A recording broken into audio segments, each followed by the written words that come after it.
The station where our veterans' voices are heard. MBR Talk. Hey, thanks for supporting our channel by watching and listening. Find us on the web at mbradio.us. Theme song is gonna play or not. I don't want to have it playing in the background, and I don't even know. So let's check and see if the Trench Talk theme is gonna play this week. There it is.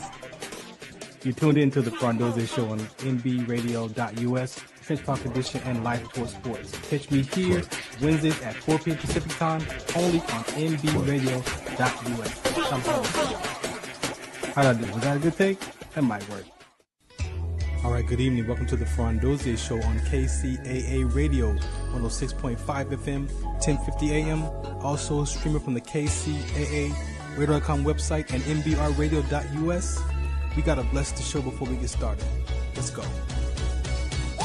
When I was in my mother's womb, I had a calling on my life to do something in the glory of God and marry it like a wife. Commit myself to his word and never be led astray. And when it's all over, when he comes, I'll be glad to see that day in the morning time.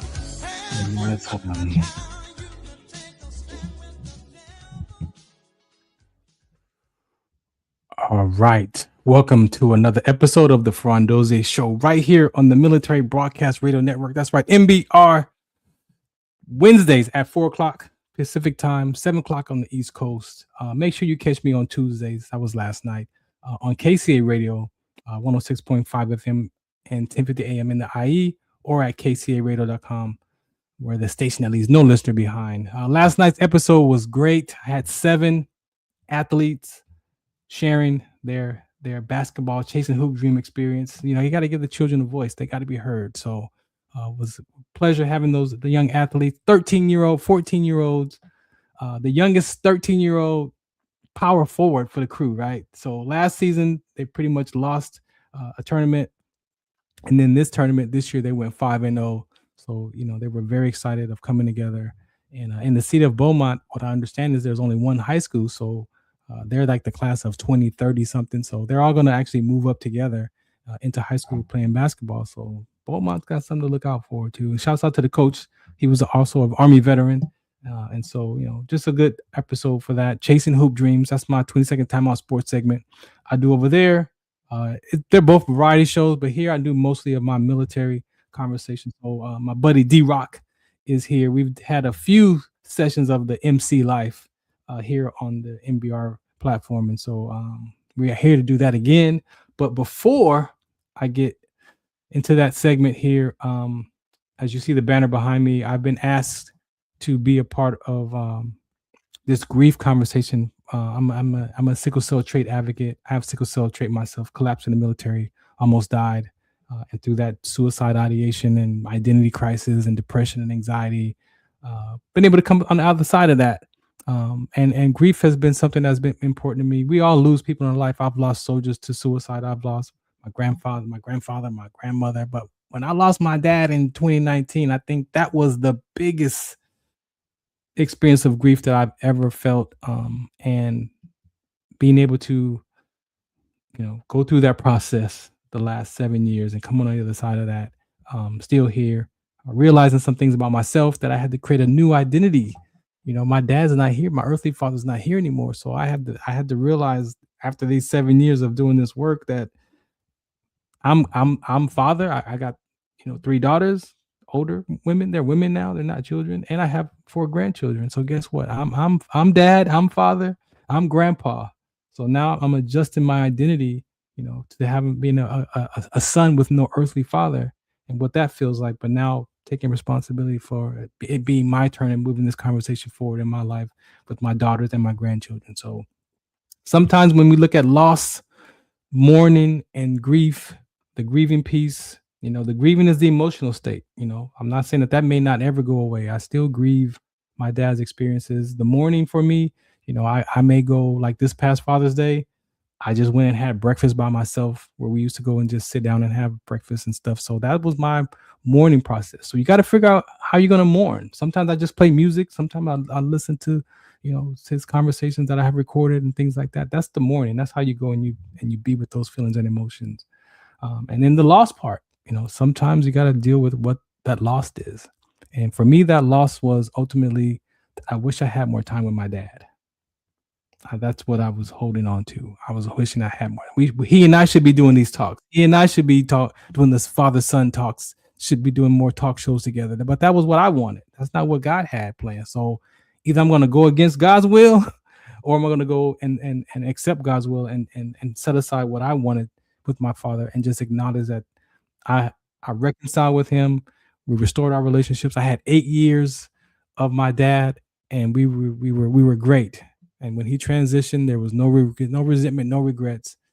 And that's why I still felt like I wish I had a little bit more time with him to do some of these things. But self-forgiveness, forgiveness, all that stuff, you have to be that, apply that to your life. So with this first part is going to be a part of this grief conversation, because we lost a warrior, a staple in our community most recently.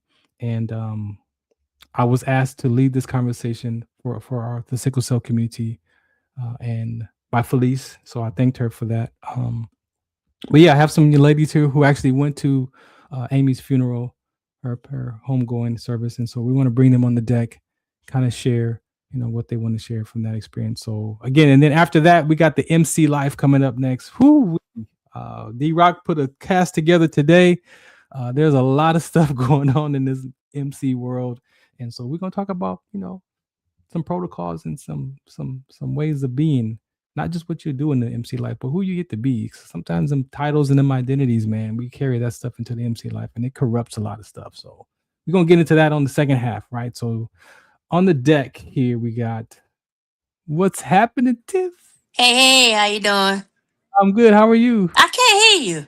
You can't hear me? I can't hear you. Oh, you got to check your audio then. You got to come back. Yeah, you got to come back and check it. I still can't hear you. What is going on? You got to come back because I can hear you clear. You got to come back. All right, who's up next? Let me see if she got it together. You got it together yet? It's going. Can you hear me? Where you got? Oh, she gone. All right. How about you? How you doing? I can't hear you. You on mute. Hold on. Hello, how are you? I'm good. How you doing? Okay. So what's going on with you? Nothing much. I was invited to come on, so I don't know. You with the MC or you with the grief MC. conversation? Oh, you with the MC. MC. Forgive me then. It's all right. It's all right. Hold on a second. Okay, she's back. All right. That's D-Rock. Let's go. Now, can you hear me now? Yeah, I can hear you now. Oh, okay, let's go. Yeah. This is what, ladies and gentlemen, this is live. We on Roku TV. We streaming live on all these platforms. So this is what it looks like when you do a live show. Anything is possible. So, all right. So, yes, there it is. Oh man. Yes. Amy. Introduce yourself, Tiff. Let people know who you are first. Hey, I'm Tiffany. I first met Amy back in, I think it was 2014 or 2015 when she first started the sickle cell cruise. Yeah. So I've been on every cruise that she's done except for the one she has coming up in October. Yeah. Give us some information about yourself, your sickle cell experience. I have sickle cell. I have SC disease. Okay. Yes.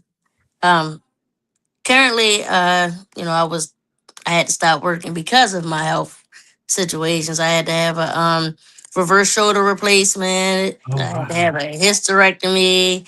Wow. So yeah, this has been taking me through a lot. I appreciate you because in this, I'm gonna bring it up in this sickle cell, even in our own community, we have these conversations that SS is the worst and SC is what's mild and all these conversations, but people don't understand.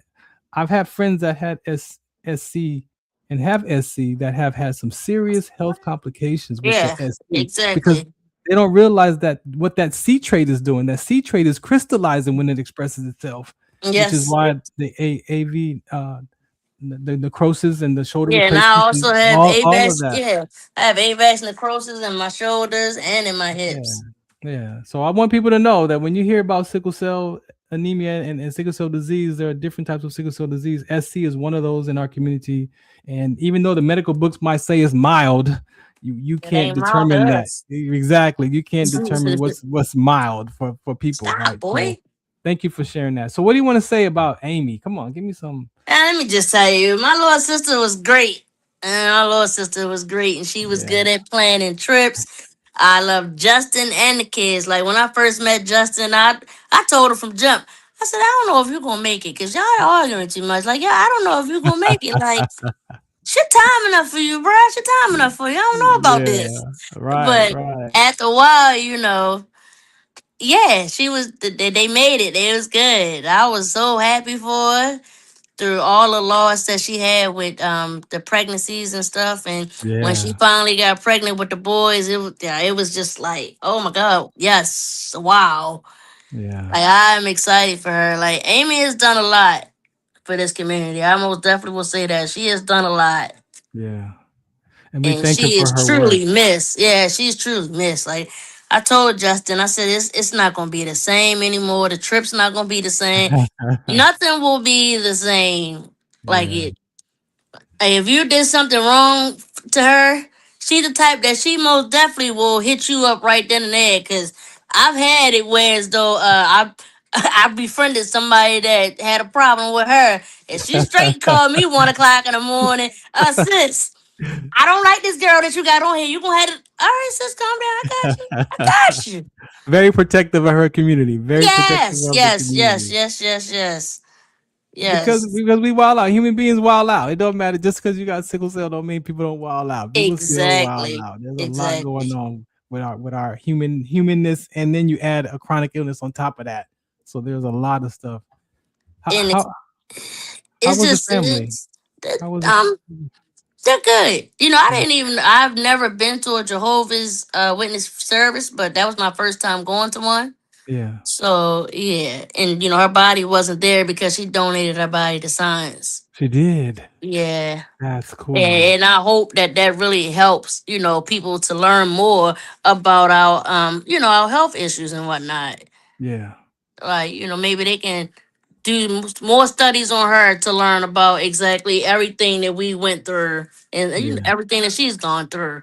for sure. That's beautiful that she did that. That is actually beautiful that she dedicated her body to science. That's Yeah, awesome. that's great. Cause I don't think I've never heard nobody else actually donate their body to science just to actually, learn from it. Yeah, my aunt, one of my aunts, my dad's sisters, one of my aunts did. She did that when she Oh, she passed did? away. Okay, Yeah, she okay. donated. Cause I really was hoping to actually see her body before they actually took it.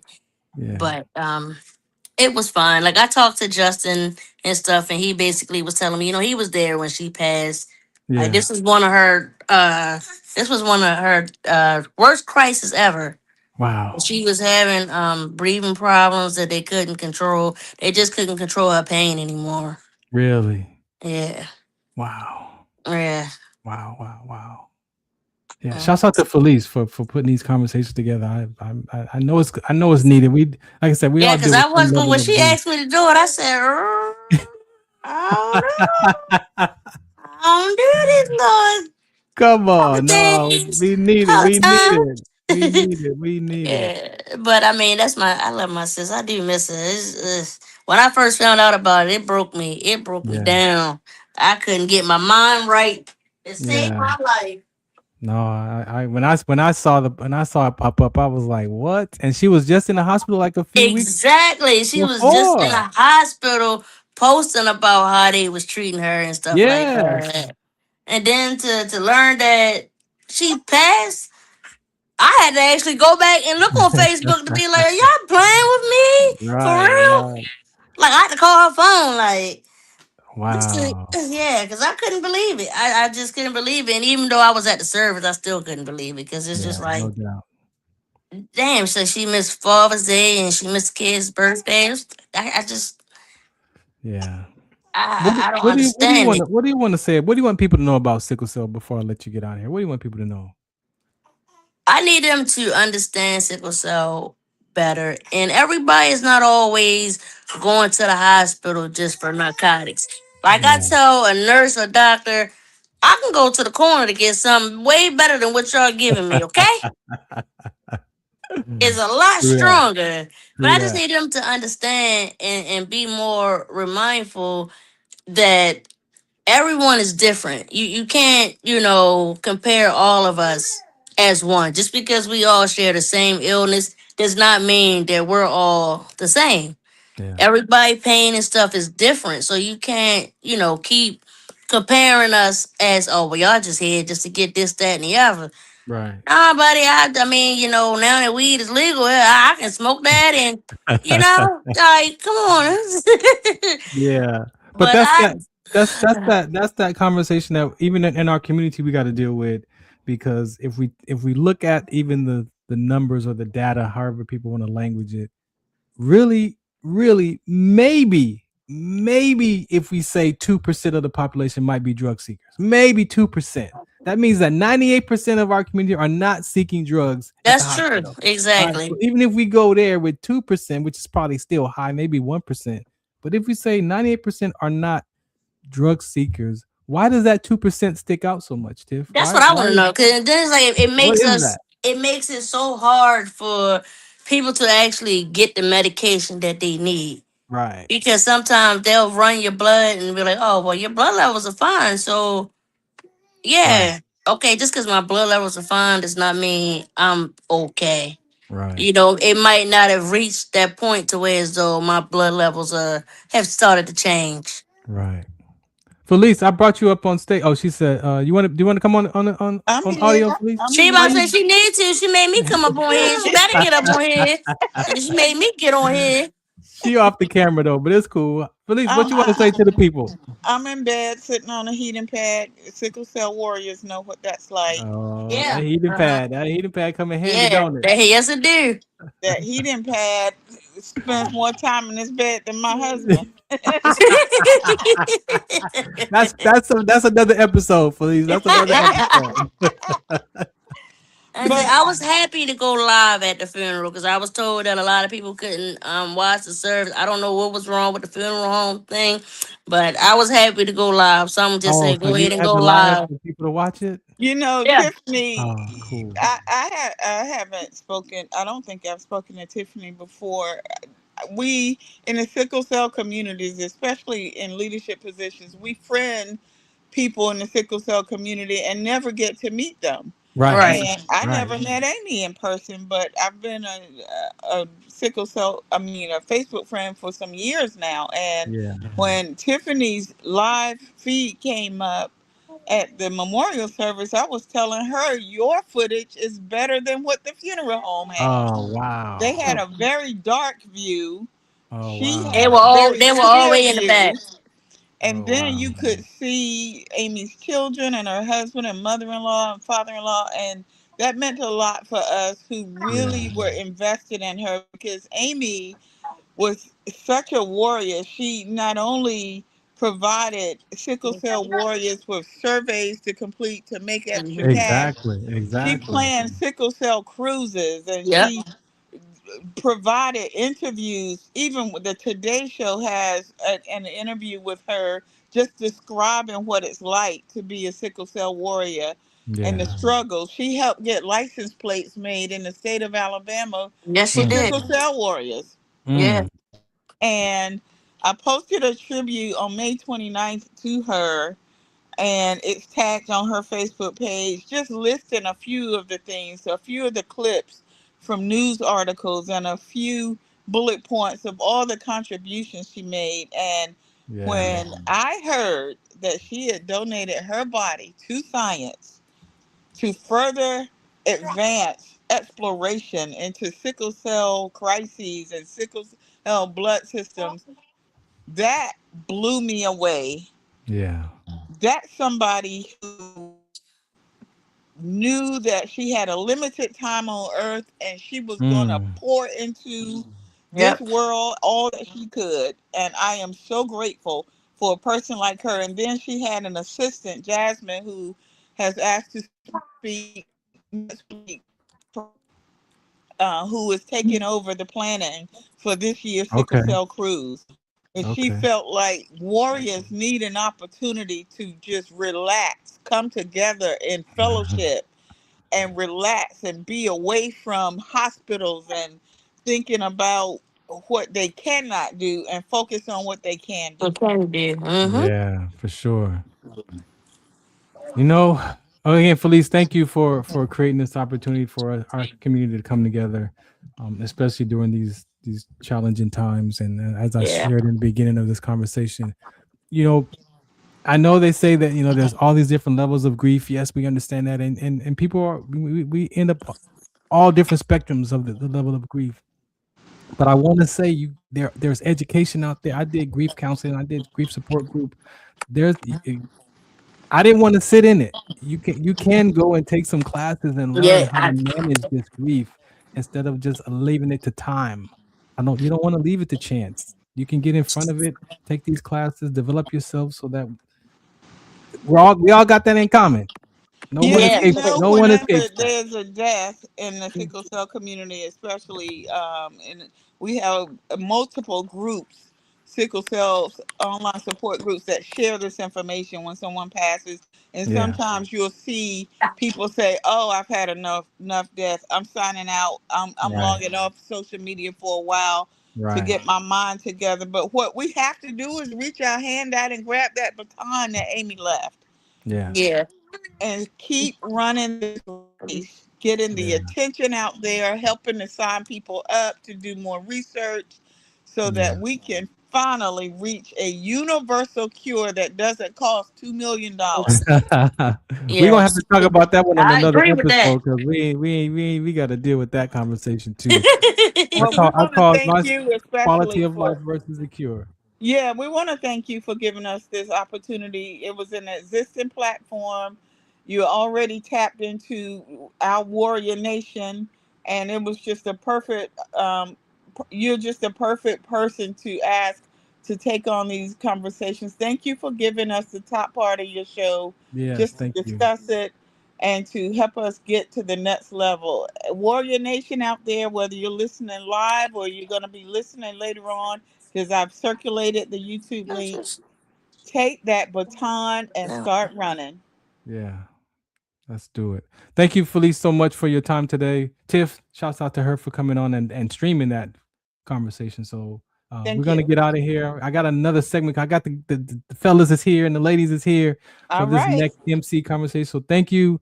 Thank you again, Felice, for this opportunity to be a part of this community conversation. All right, so we're going to play a PSA and come back and get right into the topics. Oh, where's this Felice back? Tiff, you good? I'm saying bye. Tiff, you good? Oh yeah, I'm good. Okay, all right. Have a good day. I'll see you online. All right. Thank you. All right. This is the Farron Dozier Show on the Military Broadcast Radio Network. That's right, MB Radio. Shout us out. What's the count? We're gonna play a PSA and come back. Let's see what we got. We're gonna drop this one right here.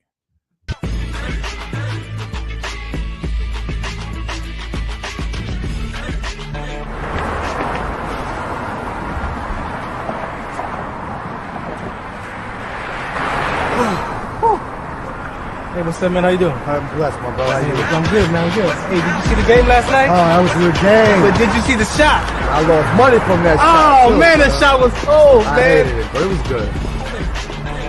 Damn. What's in those jeans? You really want to know? I do. Exhaustion, muscle spasms, asthmatic issues, unexpected sickle cell trait crises. Damn, are you serious? When I was young, I found out I had sickle cell trait. My mom's told me, but I ain't have no knowledge of it. But when I got older, I had a child, and the doctor told me my daughter has sickle cell trait. Do you know the facts that both parents have sickle cell trait? There's a 50% chance the child may have the trait, and 25% chance the child may have the disease. Hey, that's what's the count. Do you know that 2.5 million people in the United States have sickle cell trait, 300 million people globally? I didn't find out I had sickle cell trait until I was in the Army, 10 years. Next thing you know, I had a sickle cell trait exertion site. Sickle cell? I thought that was a black gene or something. Nah, man, the Latin community is number 2. 1 out of 36,000 babies are being born with sickle cell disease. You could be Caucasian, Mediterranean, European. You gotta know your bloodline, man. There is an inherited gene in our community that has been forgotten. The name is sickle cell trait. WDCONSCT, also known as what's the count? is out to bring awareness, education, and prevention to people all over the globe. Want more information?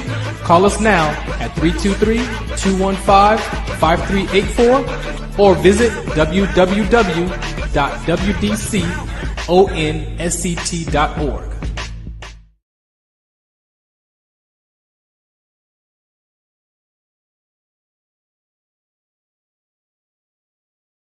Right into this conversation because, a lot going on in the community, as you can hear, from chronic illnesses to what it is to be a male man, a female woman, and then to these motorcycle clubs that we are a part of. So, the title of this segment was on the flyer. It says, "Can an outlaw club check any club outside of the outlaw world?" So what does it mean when you check somebody? Chickadee, check yourself before you riggedy wreck yourself. Let me bring up D-Rock, man. What's up, yo? What up, man? I can't call it. What's happening, man? What's going on with this conversation, man? What had even lead this conversation up today? It's basically because like a lot of clubs feel like they have the right to tell another club what they can and cannot do. Yeah. And that seems to be the norm these days. It's getting to the point where other outlaw clubs are telling outlaw clubs that they can't do such and such things. Yeah. So we got a couple of OGs on here. Superman, OG Suge. Man, I'm gonna let them take the conversation. I'm gonna sit back. I'm trying to get educated too. That's fine. Let me bring up Superman. How you doing, sir? What's going on? What's happening, my brother? Oh man, how you be? Oh man, you know what? At the you know where I'm at. Out here on the water. we saw that intro. You know, that's yeah, you saw that intro. What do you want to say about this conversation, man? Yeah, when you heard that topic from D-Rock, man, what's the first thing came to mind for you? I mean, that's a problem though. As far as the 99 side, it's a big problem, man, because you run into different situations with clubs in different areas. Yeah. And then like my club, we don't do the set, we don't control the set and stuff like that.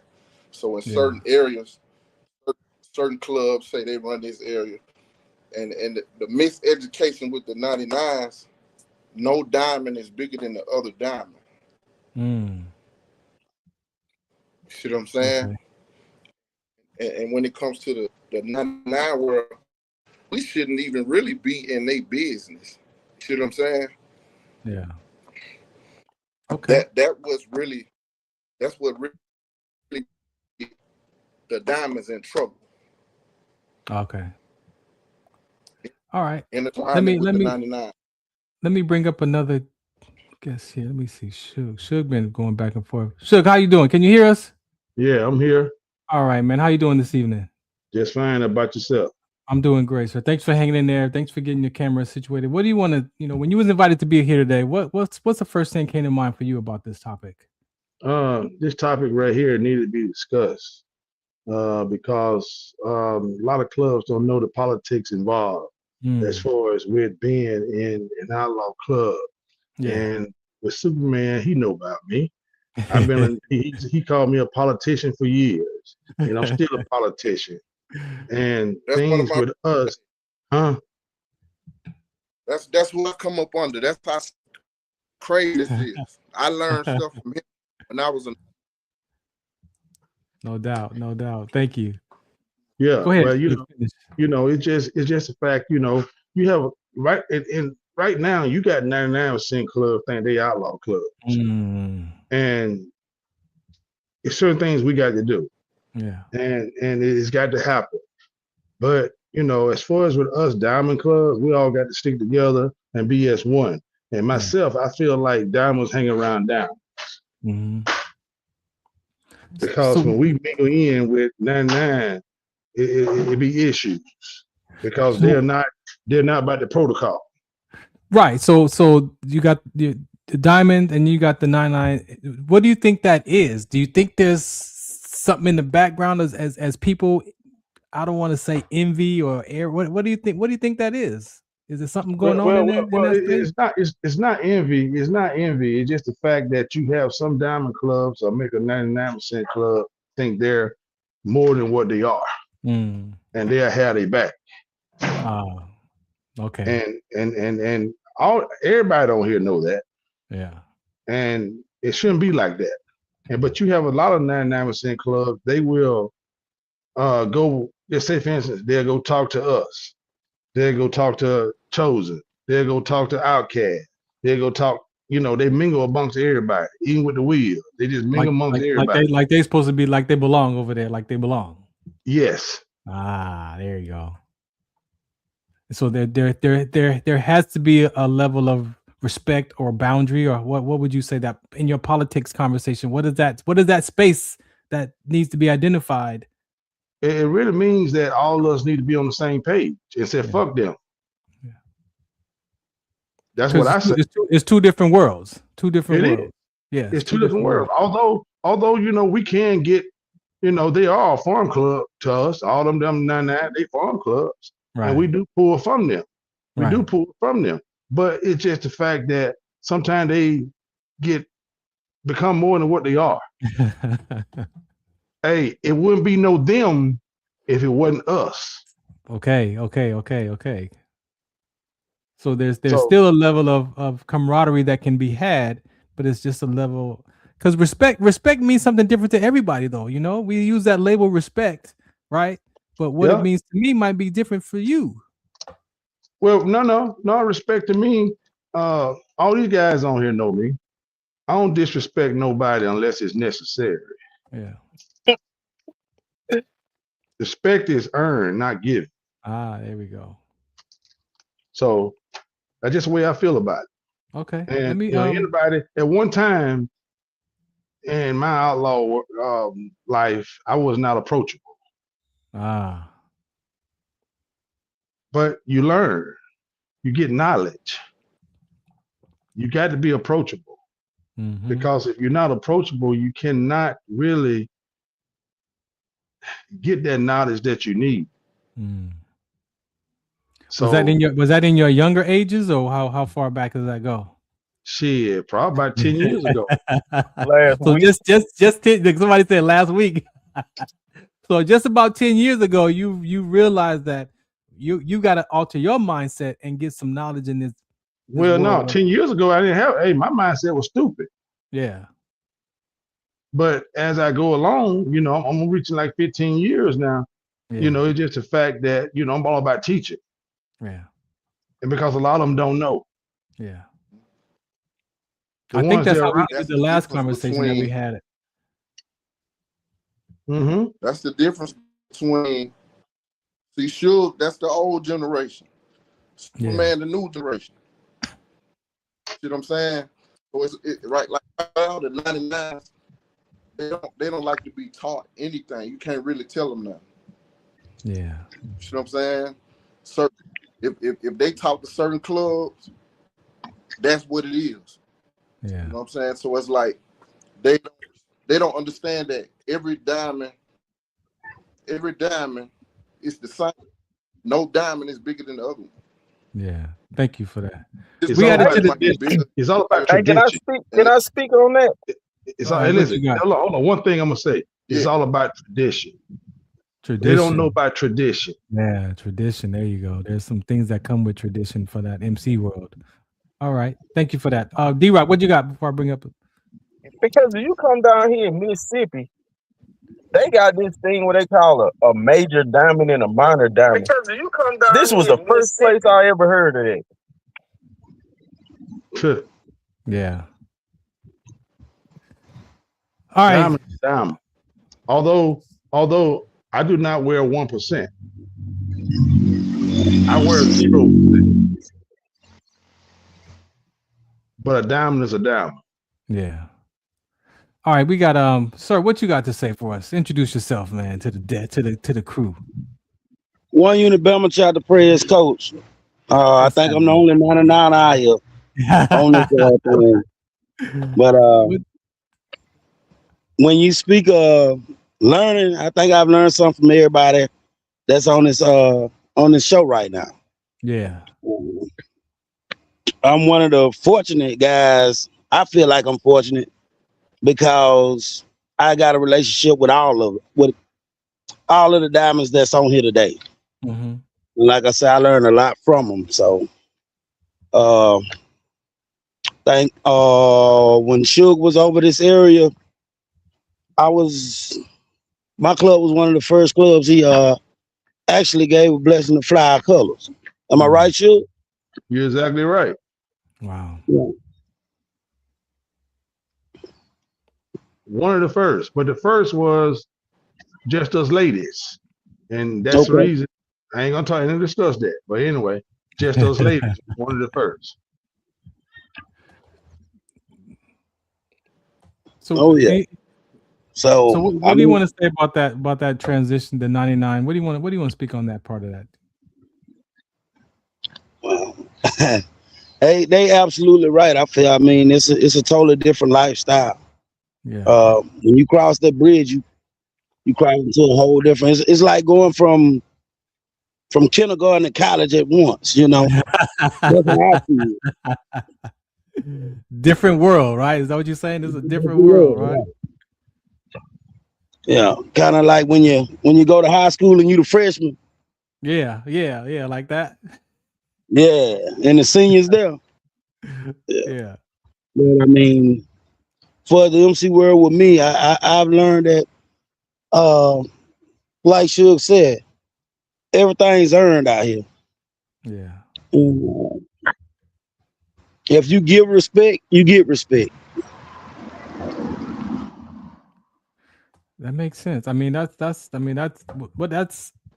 what it is to be a person first, right? Before the cut, before you're the man first. You're a man first, right? We gotta deal with Yeah, that part of life. Man for you anything. Maybe that's the part of life that has to be addressed. The male man perspective, because that's already out of control in the world.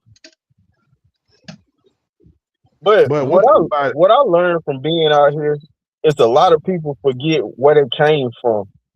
I was on the 99 side for over 20 years before I came to this side. And it was definitely a culture shock.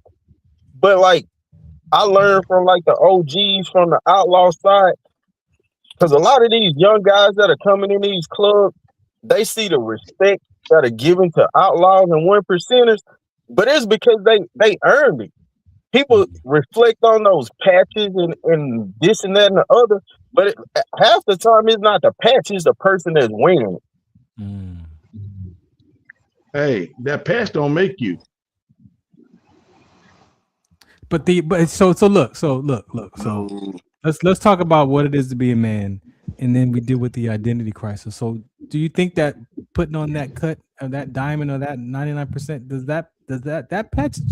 If we tell the truth, it for some people it changes that identity, though, don't it? Y'all not gonna tell the truth about that? Ego get in the way, pride get in the way.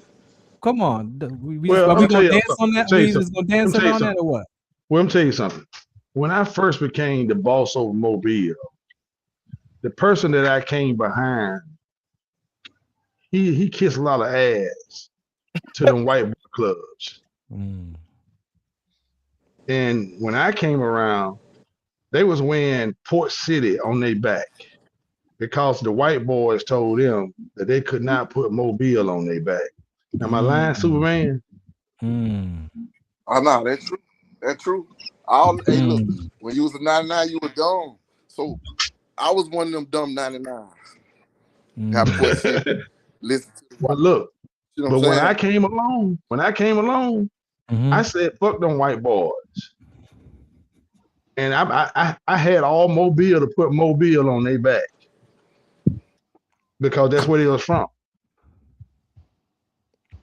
So that whole conversation we talking about for you to go to the white club and say, hey, look, I ain't go to them. Oh, you didn't go to them? You just said y'all put it on? Yeah. Why go to them? They don't control the black side. Well, that's what we're trying to figure out. That's what we're trying to figure out in this conversation. Are we supposed to go and acknowledge? So you don't have to. So you saying you don't have to go. Superman, did I go to him? Nope. See, we was tricked. That's how we was tricked. Okay. Now to this day, they stay in the white area and they don't come to the black area when it comes to the bike stuff. All right, we're gonna add a lady to the stage. Jasmine, how you doing? Good to see you. Hi, good evening. How are you doing? Great to see you again. Everything's good. You've been listening in the background. There's a lot of stuff going on here. What do you want to, from your perspective? First of all, much respect that I'm even in the same frame right here with all of these gentlemen, these OGs here. I'm a long-term student of the culture. I've been blessed to have some of the most amazing mentors in the MC culture, and that brought me up over the last 13 years. And not just 99%ers and women, but there's a lane for all of us out there. If you pay respect forward, you're going to get what you give. And just like when you're out on the freeway and you make a lane change improperly and you get hemmed up or you get in an accident or whatever it is, it's the same thing for me. I feel in the MC culture is like whatever lane that you are in, you just need to hug that lane and not try being a left lane bully. If you're not that, it's there's a lot of pretending.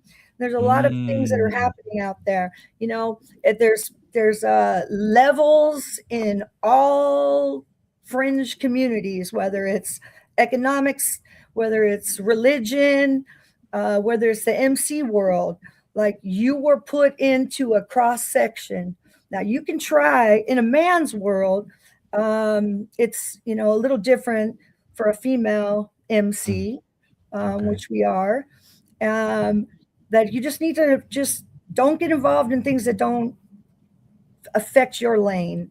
And it's nice when someone comes to your house or comes to your event that's a special guest that maybe they wouldn't have normally come to that environment.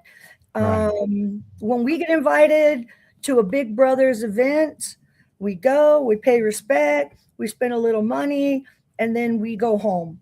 Like just because you got invited to you were honored with an invite to come to a clubhouse or something, you mind your manners, just like you would be if you were going to your grandmother that might leave you a shit ton of money when they die. You don't go there. I see a lot of messy stuff.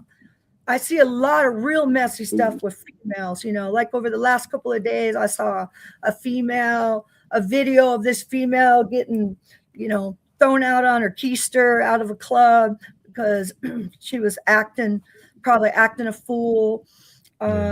If you're in those environments and you're invited, like have some manners. And if you're not invited, don't go. Like I see people that just because they saw a flyer, thank you. They think they can just show up and like I don't want anybody to come to my house and wasn't invited. Don't just show up at my house. You can. Yeah. And I would like to see these messy videos. Really, I would like to see them stop being shared out there. It's not a good look for us. It's the stuff that LA uses, like civilians use to make us look like freaking animals out there. Everybody's got a cell phone. Everybody wants to record every single thing that they see, and then they share it out there. And but Dazzle, let me ask. Suge came on with a great point. The education piece, right? Yeah. You mentioned that even in the women's MC world, there's still some stuff that goes on in there. So Suge, what the education piece? You were saying that you should be able to show up to a club. How do we? People have different perspectives on life, though. Show up. You can show up. Just show respect. It don't matter if you're not invited. Just show up and show respect. You're not gonna have a problem. Period. But if you come up in that clubhouse or you come in that venue and you're not showing respect to whatever MC, it's gonna be a problem. But so what does that look like when you say show respect for someone? What does that look like? Is that acknowledging the president? What does that look like when you saying? Well, come in there and recognize who you coming for. Say for instance, if Hell Lovers got an event, if you come in the event, you come in the door, and you're gonna look for that president, that sergeant arms, enforcer, really, or enforcer. You're gonna look for them. And you're going to acknowledge yourself. You're going to say, we such and such from such and such, and we here to have a good time. You're not going to have a problem. Right. But if you walk up in an event and you don't acknowledge the people that's in there, somebody's going to step to you and be like, who are you? Yeah. So you don't walk in like you just showing up at a bar somewhere. You don't walk in like you got your boys with you at a club. You don't. It's not that kind of. You don't do that. You don't do that. You got to come in. You got to come in and show respect. You got to come in and show respect and just ask questions. Who's the president? Who's the enforcer? Come in and introduce yourself. Yeah. Because you just floating around. Sure. By the time somebody shows up at that event, should they not have somebody already mentored them to teach them what you're talking about? Yes. How to enter a room. Yes. Who's teaching those lessons now? I know how I learned them. I know who taught me. I know the mistakes that were made. Just like the simplest thing. I had a gentleman. He's new. He's a new guy, and he had fingerless gloves on, which already for me was like weird. And he shook my hand with this fingerless gloves on, And I remember a decade ago that was one of the first things. You don't do that. You don't do that. Wow. Take your sunglasses off. No, I don't take my sunglasses off. You don't.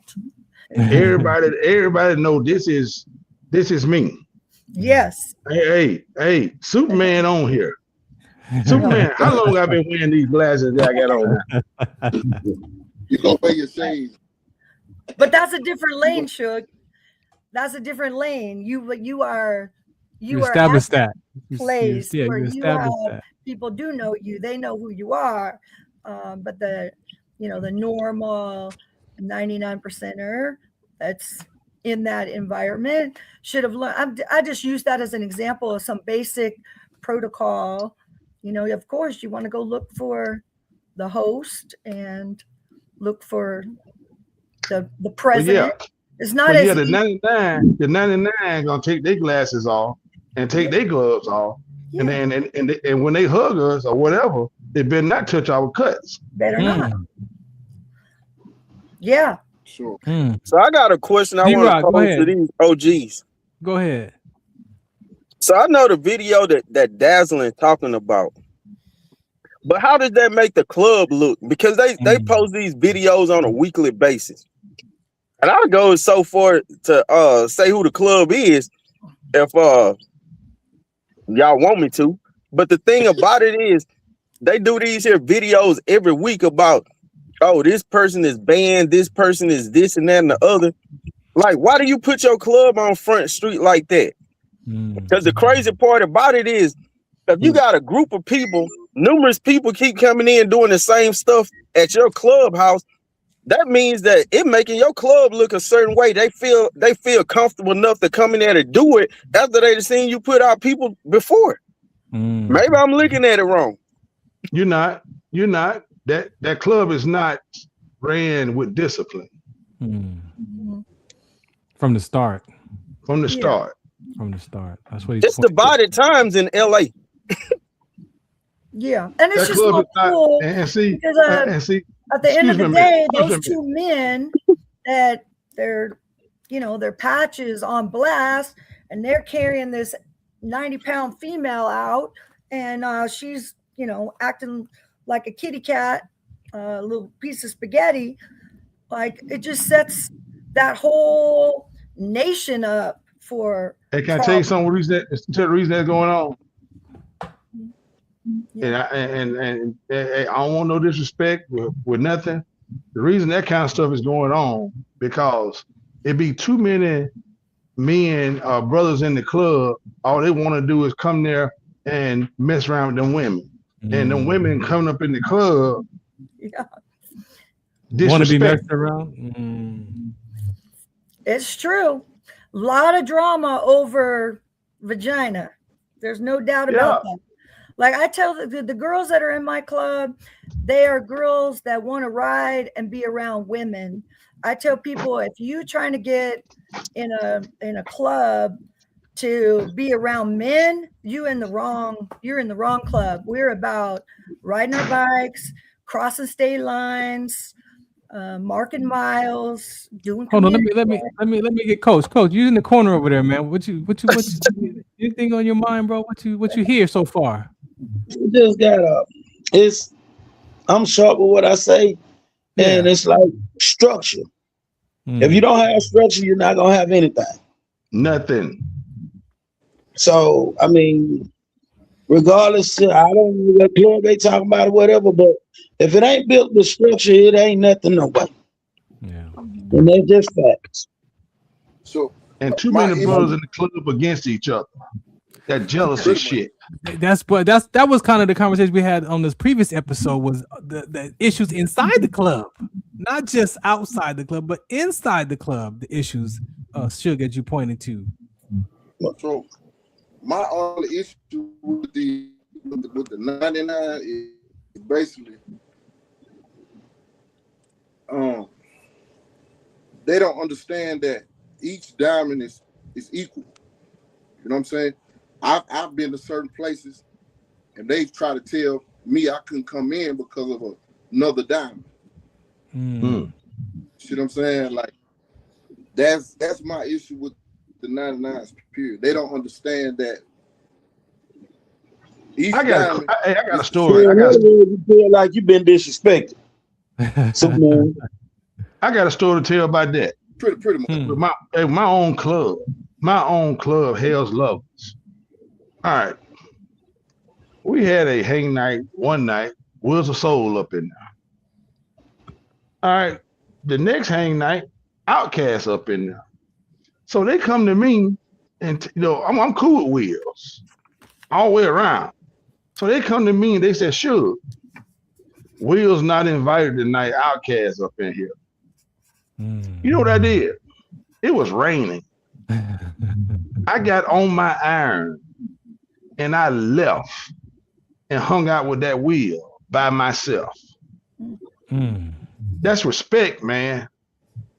Hey, you cannot pick and choose when a person can come in your clubhouse. Well, but we had the same thing happening in Alabama, where they said Thundeguards couldn't go to Outkast. Suge called up his club, and they opened up the doors. Then the majority of the Outkast started coming to Hell's Lovers. You damn right, because they know I made that phone call. That part.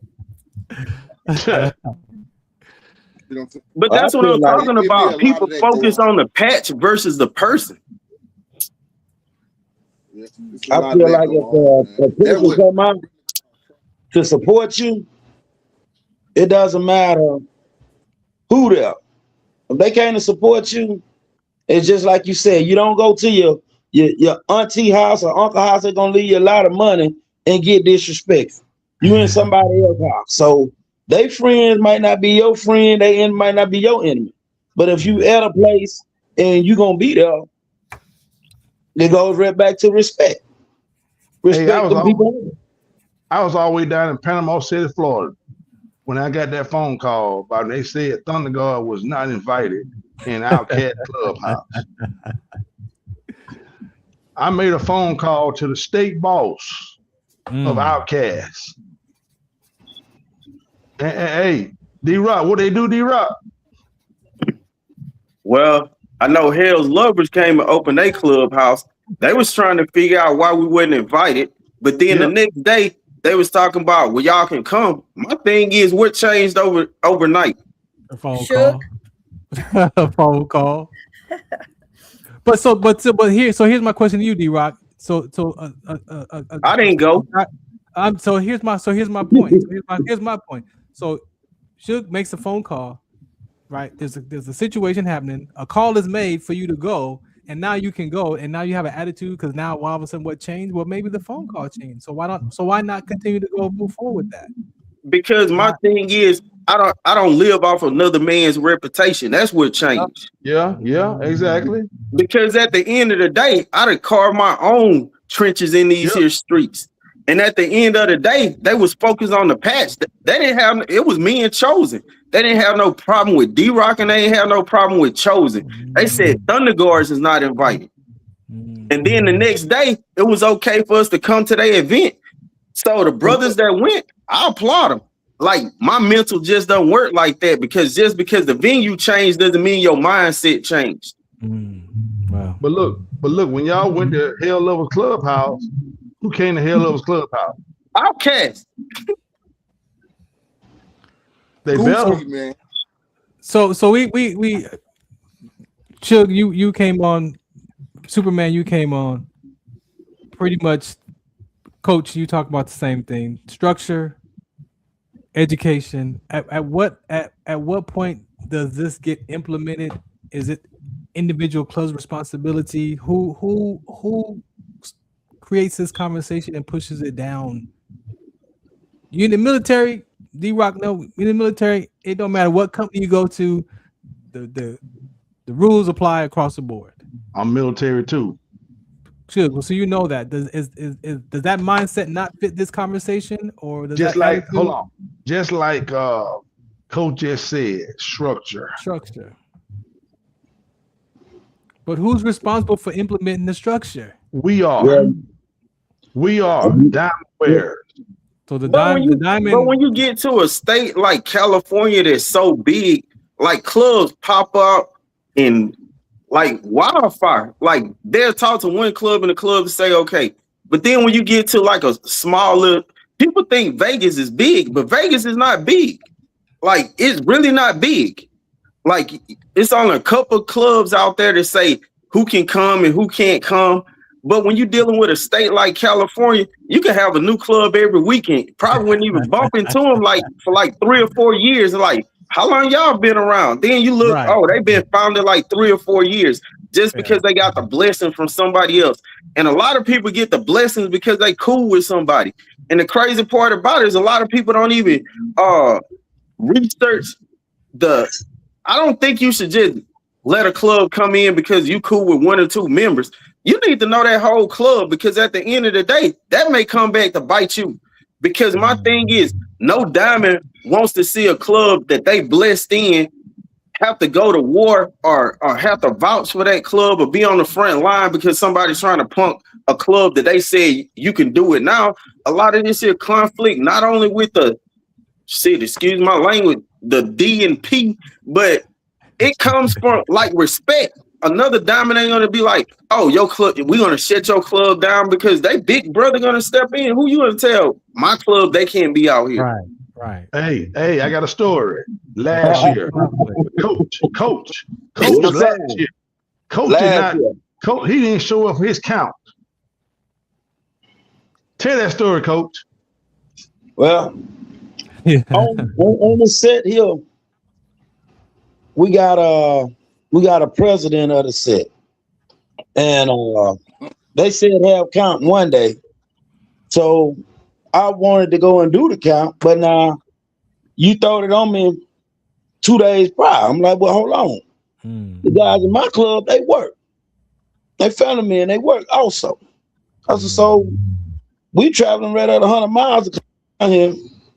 So give me a couple of days. He said, no, you can't tell me I can't do it if y'all want my head count. Wait a minute. I get on the phone. I call Suge. hey, bro, this what's going on. I'm like, I told him to give me a couple days. Suge said, I'll call you right back. 5 minutes later, he said, you go do it the day you said you were going to do it. Ain't no problem. President over said again, he had another HL to contact me. I was like, well, talk to Suge. Suge said, what I tell you? I said, okay, it's fine. So that day I went to go do my head count. I went and done it. When Suge told me the date I said I was going to do it, and that was over and done with. And like he said, you got 99ers that want to be diamonds.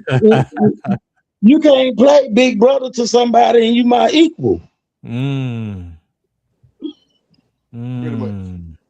Pretty much. That goes so on. Suge, when I can't get nobody to do what I need them to do, I'm just gonna call Suge. That's what I learned on this episode, Farron. No, don't do that. No, we did not say that. No, I'm kidding. He didn't give his phone number out. He did not give his number out. No, I'm kidding. Hey, so I've been out here for 28. This month on the 9th will be 28 years I've been out here. And I've never been to a set where like clubs have to have a count every year. From my upbringing, the count was for new clubs who hadn't been around for that long. But clubs have been around 5 and 10 years. Why I gotta show up for a count every year? For a count. That shouldn't be. If you're an established club, explain to the people what is that process. Coach, explain to the people what that process of the count. What does that look like? Basically what it is, they want to make sure you got your right amount of members, and all of them on iron and all of them are riding. Okay. But so you pull up, they look at you, they take a picture, and you done. So they want everybody that bless you in should be making sure they, especially when you're an established club. What the hell you count my members for? How many you got? I've been 10 years ago. It's gonna be 11 years that I got my blessing from Suge. I wouldn't even go to another bike count on Jesus and 12 bare feet disciples. I wouldn't. Look, that's the reason why. That's the reason why I'm creating another coalition, a central coalition up here in my area for 1 unit, for 251 thrill seekers, 994 boys, the Taurus ones, all them motherfuckers that's in my area. I'm getting them away from Mobile. Now what is that gonna cause? Hey, Outcast already know. I told them bitches.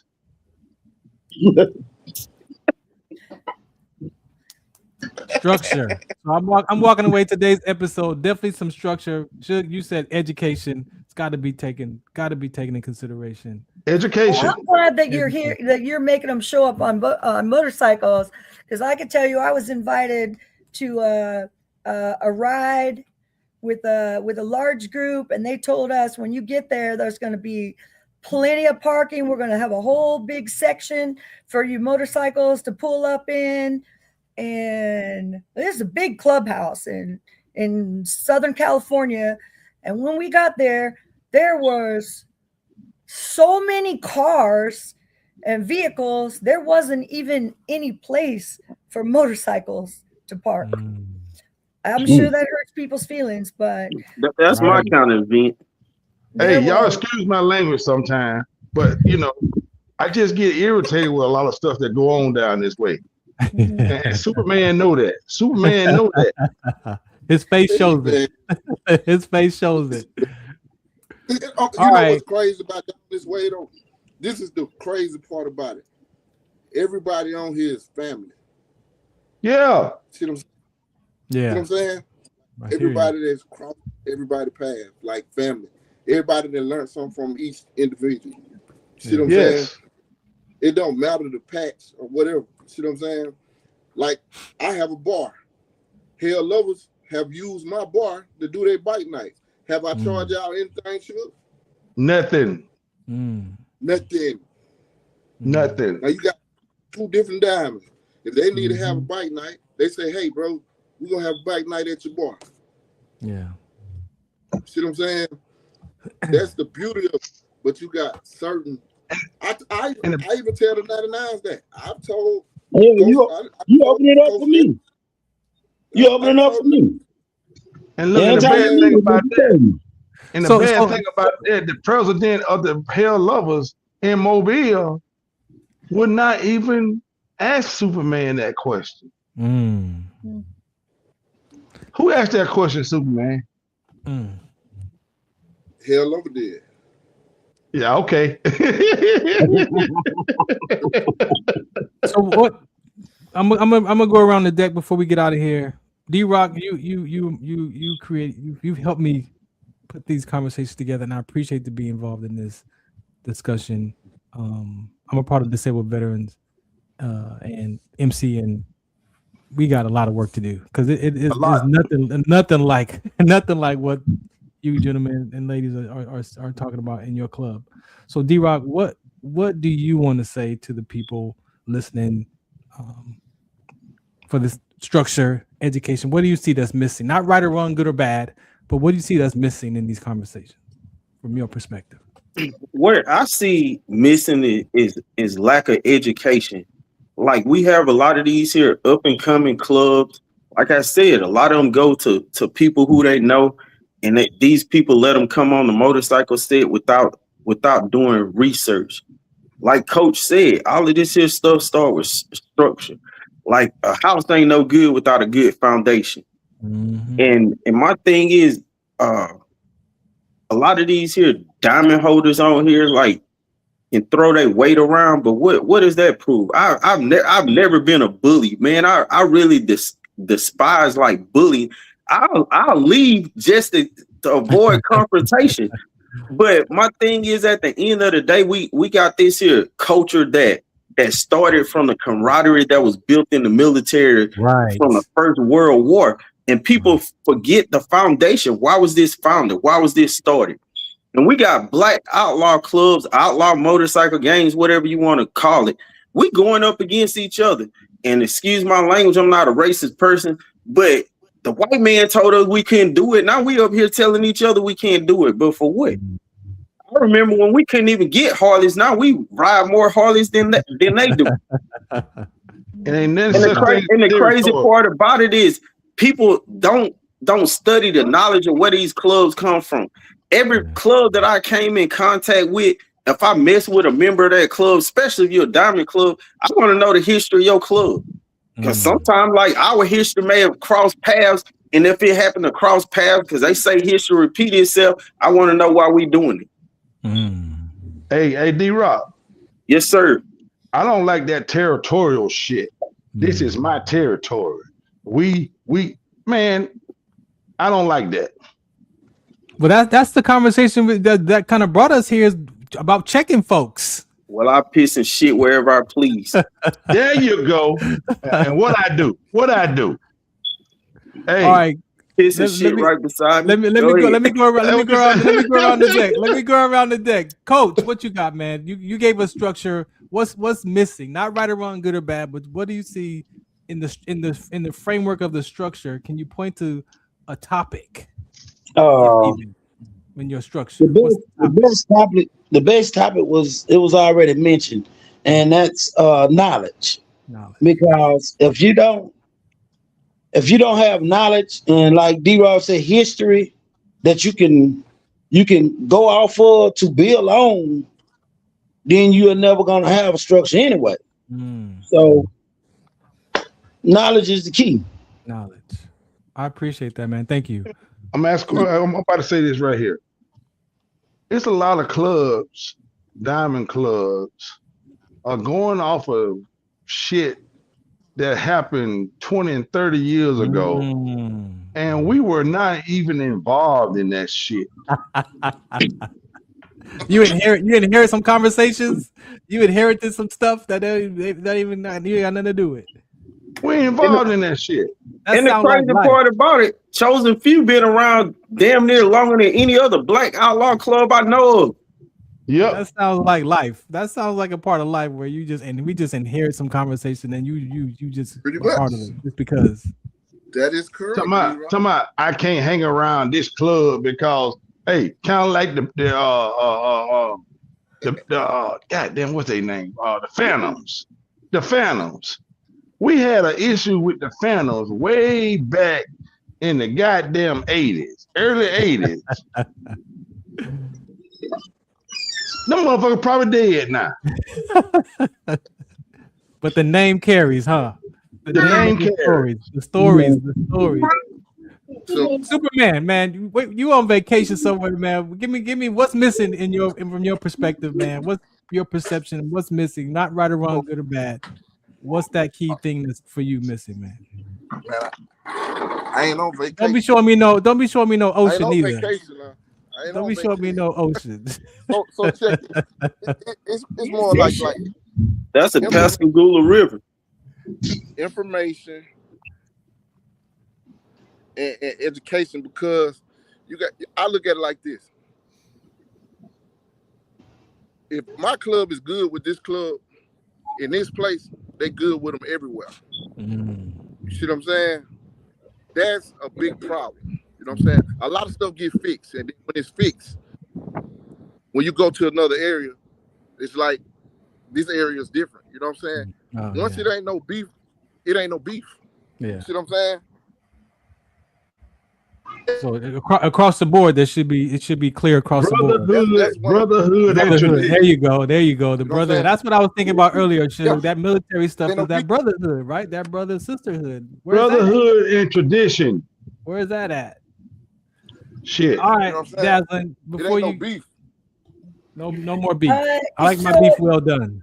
You know, in my observation, when it comes to unity in the community and, two wheels, one love, that we are stronger when we don't have beef, when there's no, and again, we don't have beef with anyone, but there is a certain diamond club that doesn't like to see us coming. And so we don't go socialize where they are. It's not because that's our name, but it's a male club that I don't know why we occupy. No, I don't know why. I don't know why we occupy. My colors are pink, black, and white. Now, two of those colors mixed together to make that particular color, but that's it.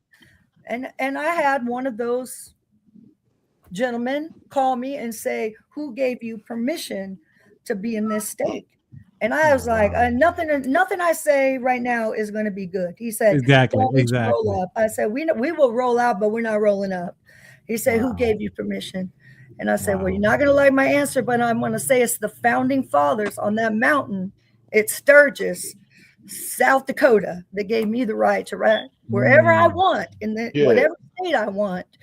And I think we have to get to this point where the only enemy for me is the government, LE meddling in our business. And when they see us bickering with each other, fighting with each other, showing up to events because there's drama at those events, it's bad for all of us. We have to try to figure out how we have less drama amongst the big, another thing I don't like people.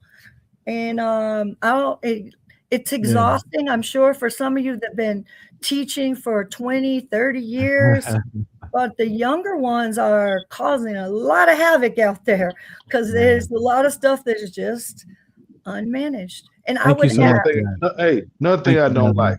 Another thing I don't like. Why when a club come about or whatever, we don't have to put no support packages on them. Let them motherfuckers ride. If they love riding, let them ride. Yeah. Don't put no damn support packages on them. Yeah. Well, because you take the responsibility too. You co-signing their lack of behavior out there. Right. Like we stand alone. We don't wear any support patches. We support those that support us. We'll fundraise. We'll come buy raffle tickets. We'll bring your clubhouse a bottle when we show up. But I would ask those of you that are here, the elders, what would you like me to tell and mentor and teach females on the set? Just give me one phone call. Hey, make phone calls to the ones that have knowledge. Them old heads, if y'all go somewhere and see some old heads around, sit around them old heads and listen to them. Yeah. And what they got to say. And you know, me, when I was a probate prospect, when I went somewhere, I was on the grill and I had an old head somewhere around me, and I'm listening to that old head because we don't know everything. We don't know everything. Find your old head that's around and just sit there and listen to that motherfucker. He gonna tell you everything you need to know. Take it back. The do's and don'ts. Suge. Hey, what's happening? Suge, take us out, man. Same question. What's missing? Not right or wrong, good or bad, but you said some specific. Give us some specific, man. What do you want these people to hear and take away and go implement? Well, I just want to, you know, for us, like on this call, or just to teach these younger people that's coming around, teach them, let them know the protocol. Don't let them be blind. Yeah. And just tradition is everything. Yeah. That's what I feel. And brotherhood is the most important thing to me. Me and D-Rock ain't met. When we met D-Rock? we met at a cancer ride. Cancer ride. You guys get out here for D-Rock ride. We got a suicide ride in October the 4th. Come on out. Man, brotherhood is everything. Yeah. I'm gonna end it with that, Suge. Brotherhood, sisterhood is everything. That's what it's at the end of the day. And we definitely need knowledge, understanding, comprehension.